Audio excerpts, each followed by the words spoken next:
All right, guys, it's Equipment Tuesday. Brandon Riley with LADC Companies. I think we got a good one for you today. Today we are talking about wheel loaders. These are all classed relatively the same except for one loader. They're all going to be around that 25 to 27,000 pound operating weight machines. We're going to walk through them, show you the ins and outs of these 5 loaders that we have right here. First one will be a Volvo L60. We got a Doosan DL250, also known as the Devlin. We got a Hitachi ZW140, a Caterpillar 926D, and we got our John Deere 344P, the highest in the compact wheel loader class right there. So we're gonna start over with the Volvo. Again, this is about 26,000 GVW, depending on how you got it spec'd out. Here's all your master controls. We're actually gonna raise up the hood in the back here. It's electronic, which is nice. Maybe a little too fancy for snow removal. We'll show you how nice it is to work on stuff in these engine compartments.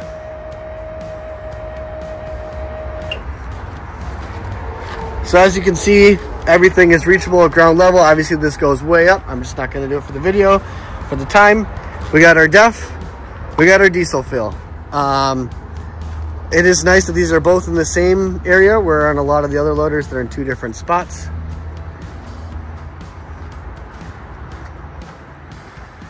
You got your jumping portal, which is nice on here. So you don't have to actually get directly to the battery, which is bolted in under here.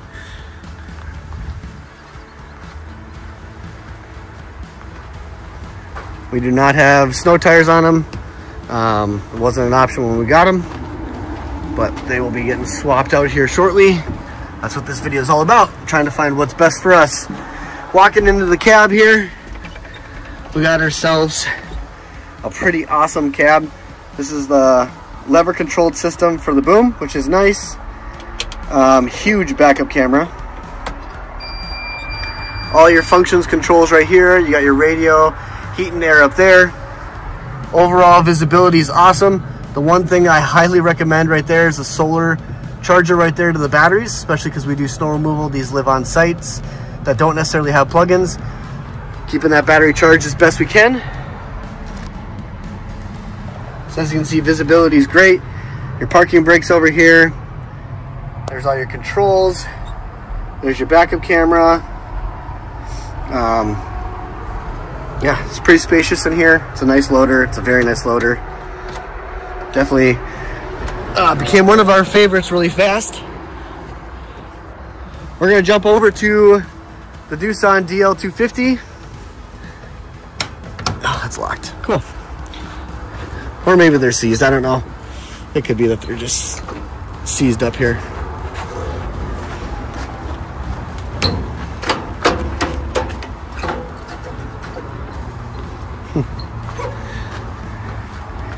In there, you can see that that's where you fill this thing up. It can be locked if you need to. Again, this is the 25,000 pound weight class. Here's your DEF tank access, key only, which is nice. Keeps it locked, keeps it secure, keeps it safe.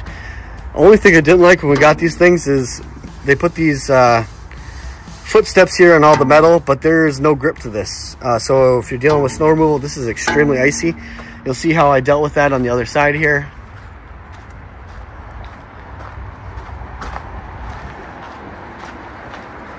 So actually bought some of that grip tape. Actually, it's still pretty good. Basically came in, put the grip tape up, cut out all the little holes so it will drain. But this has actually saved a lot of guys from slipping and falling and hurting themselves. Obviously, workman's comp is a huge thing dealing with snow and ice. And here you got your master control inside here. This machine is 6 years old for us. So obviously you can tell it's got some wear and tear.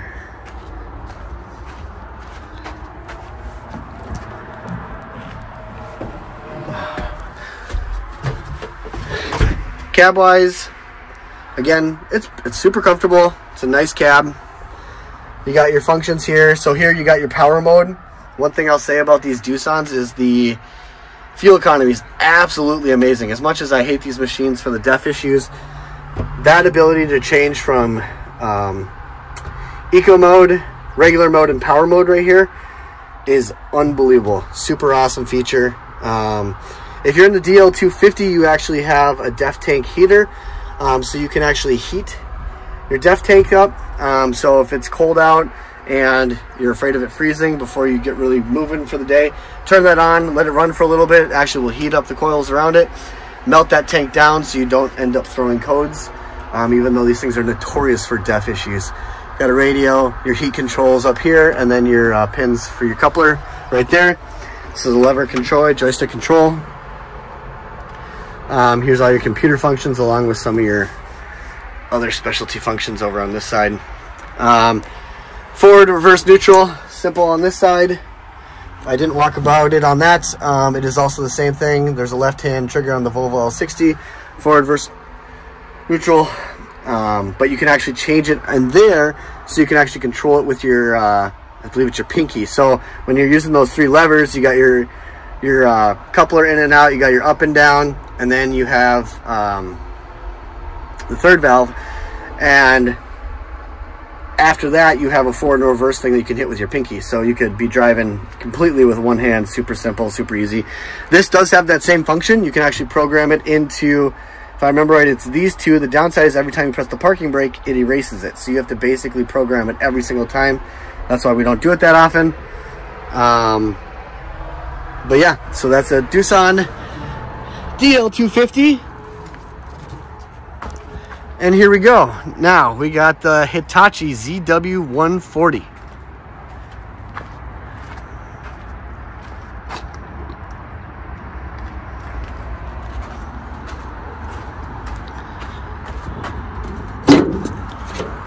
Whole side panel comes up.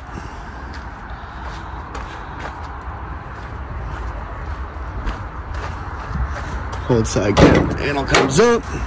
So as you can see, it's pretty easy to work on this machine here.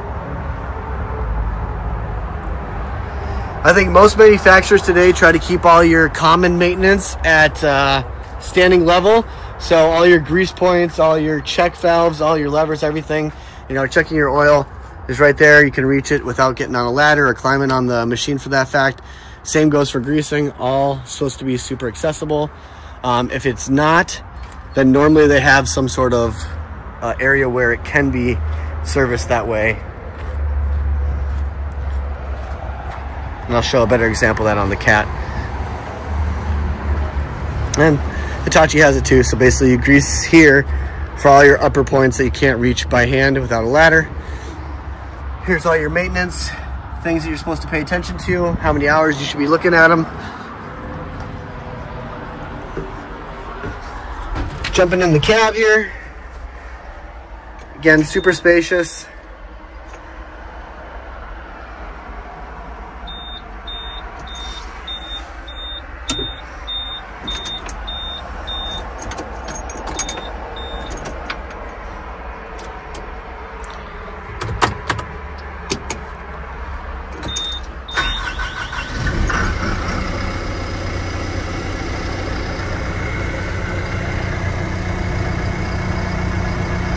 There you go, there's your gauges.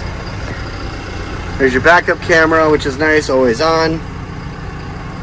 Coupler lock here.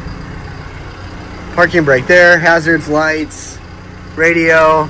You got your sun visor.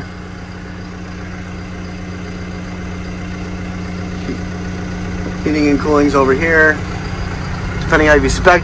One thing I'll say is the visibility is pretty sweet on this one.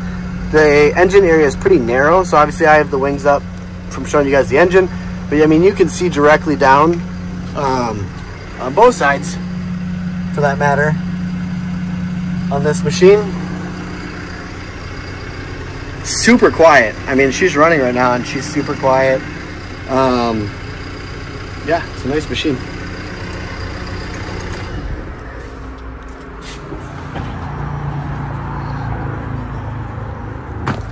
All right,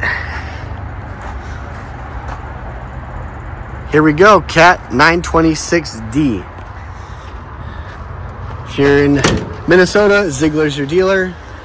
Again, same concept. Everything that you need to reach is at ground level. I love that it comes with a little LED working light once you open that engine compartment. If you ever need to clean out your fan, we're not a dirt work company. Super easy to clean that out. So we would never need to, but if we had to, it'd be super accessible. Here's your diesel fuel.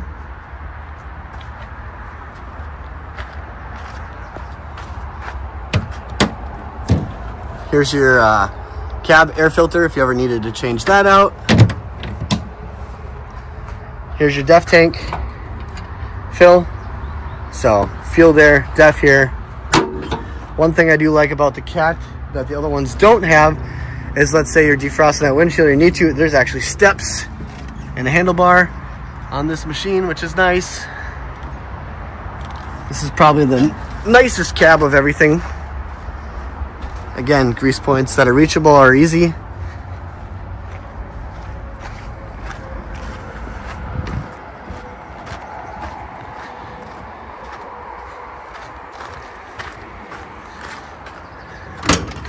One thing I forgot to mention, obviously, if you're watching this, maybe you like snow, maybe you just like wheel loaders. Here's your master kill switch. What a lot of, well, depends. Some dealers don't necessarily tell you this, but obviously when you've been running this thing for 8 hours and you get out of the machine, you shut it off, it basically has to do a cool down period. Basically has to suck all the fluids out, get all the DEF out of the system so they don't freeze. One thing I do like about the Caterpillar is that it does provide this light. So when this light is lit up, you cannot shut off the master switch. I mean, you can still physically do it, but that's what will cause issues. It will cause errors, cause codes. So it's important to pay for that light. I like that it comes with a light.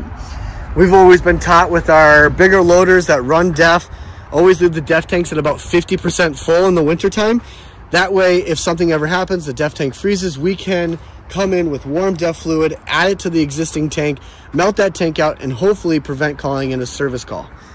This right here is their master kill switch. So you got this thing running in the yard, all of a sudden you notice that there's a huge fuel leak or a hydraulic leak or whatever, and you don't have time to jump up into the cab, you'd flick this switch and stop it. That's your emergency kill for everything.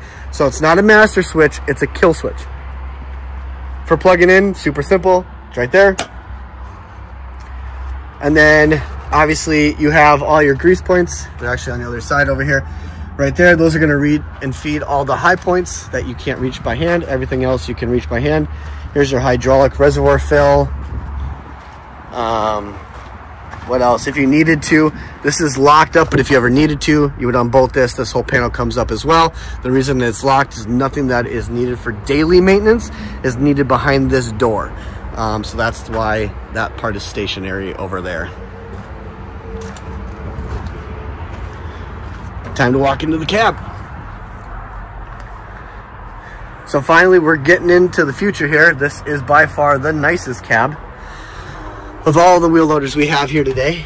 Now granted, a couple of them are a couple years old. This is brand new. If you haven't been in a new cat machine, this is pretty sweet. So you're gonna turn that dial there. I don't know if you have to wait for the beep. Always like to wait for that beep. Wait for that computer screen to kick on. Just used to that from the John Deeres.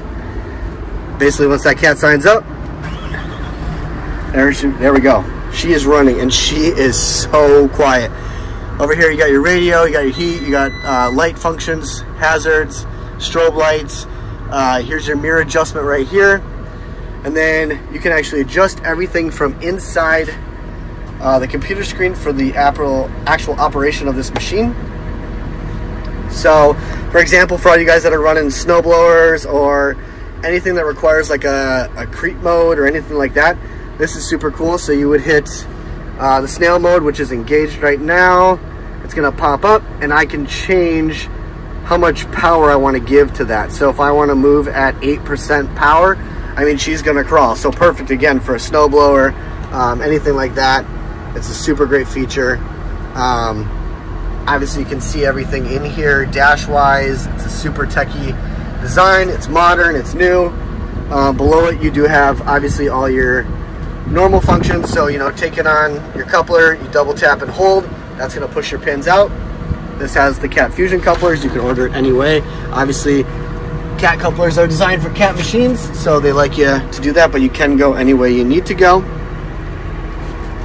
Forward and reverse right here on the joystick. Here's your computer controls here. Home, back, information. Again, super nice cab. Cat does it right on the cab.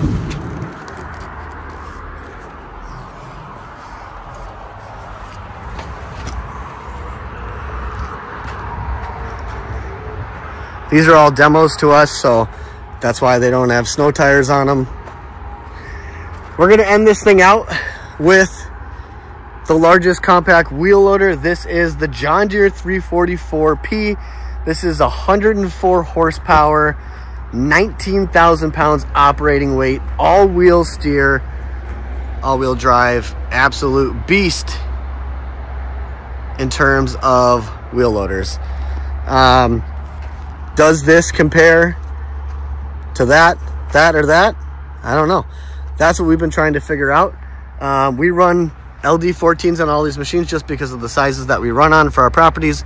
We do have one, HD14s. We do have one HD16 that we run on an L70 that we have buried back over there.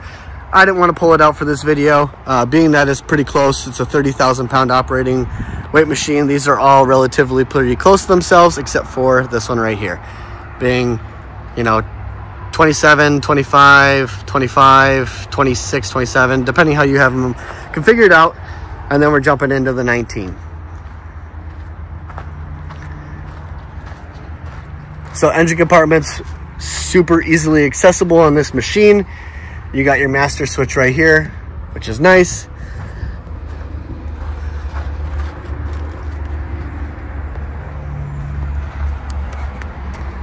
Fluids over here. That's locked from winter. DEF tank here, since it is 104 horsepower. Does have DEF. Here's your diesel fuel. If you know John Deere's, have to have a key to access at all times, no matter what. It's the only way you can get to the fuel. It's kind of a pain in the ass, not gonna lie, in the winter. We run battery maintainers on everything, so we run splitters on all of our snow machines. So this is plugged into a battery maintainer that's charging that battery. Also runs the gull plug. And then we are looking into a tank heating system. That basically means that when this machine's plugged in, the tank system is being heated to just above freezing. We got a battery being maintained, so basically we can always start this machine, no matter what. We got the Nokian snow tires on this bad boy. Absolutely love these tires. People think I'm crazy when we talk about equipment, and we go into all these dealers and they're like, well, can you do this brand or that brand? No, I don't want to. I just want to deal with Nokian. But obviously there's other good ones that are out here. Jumping in the cab. Now obviously this is a compact, so it's a little bit tighter frame. Visibility is great. I have a dash cam up on here, which we've gotten some footage out of. Basically an all-day operation out of this thing running. This also runs a 1018 Metal Plus on it, so that's what this controls here are for. You got all of your functions over here. You got all your light controls up here. We have it so that the strobe lights and everything are actually built into the machine being turned on. So when you turn the key, strobe lights are on. Obviously, you can still turn on your flashers and things like that. There is obviously a bypass over here as well for the strobe lights, but the stuff that we wired in outside of the factory, we wire directly into the lights. It's been a game changer. That way people can't say, hey, the strobe lights weren't running. For example, this machine here, as you can tell, has an amber on top, but then it has these green strobes hanging down right here. They're actually plugged into the rear lights of itself. So again, when this machine is running, you get the lights, you get the strobes. Same with the sidewinders up on the front. So it's got built-in strobes on the top there. For example, we're gonna turn it on. Wait for that bar to turn, make the beep. There we go. She's on. So, as you can see, the sidewinders are on in the front there. And I got the strobes here in the back that are on. So people ask why I picked green. Green seems to be the brightest color. It stands out the most. Amber can actually fade in a blizzard. So that's why I've chosen green. Just stands out a lot. I like it. It's my, choice when we install these lights after fact. Obviously, a lot of dealerships can't sell you green strobes. So like I said, nice thing about the John Deeres is all I do is buy the Jaducci connectors and I go directly into the factory lights. So we never buy them with more than just the front lights. Then we put those strobe lights in, again, directly connected in. Same with that, you could have up to 4 lights in the back here. I basically steal one of the connections out there. I plug my strobe lights into them. We have a couple of different green strobe lights we've used over the years, but that's how we're setting that bad boy up. This runs, again, 1018 Metal Plus. This is our only machine that runs route work. It takes care of 5 industrial buildings that are all within 0.2 of a mile of each other. Basically all back to back, along with some other assists from a Volvo and a Doosan. So there you guys go. Thanks for watching. I know this was a lot of information. There's a lot of wheel loaders to go around. There's even more manufacturers than what there is here. We have actually a Komatsu DL250, or no, sorry. We have a Komatsu 200 coming tomorrow that we get to demo for a couple days, play around with it in the yard, drive it around, all that fun shit. So here you guys go. Thanks for watching. Comment down below which one you run, what's your favorite. We're in the process of switching about 20 machines this year, so we're trying to find what's the best fit. Do we go with more of the large compact wheel loaders, or do we go with the big boys? That's the real question. That's what this video is all about. Let me know your guys' thoughts down below. Thanks for watching.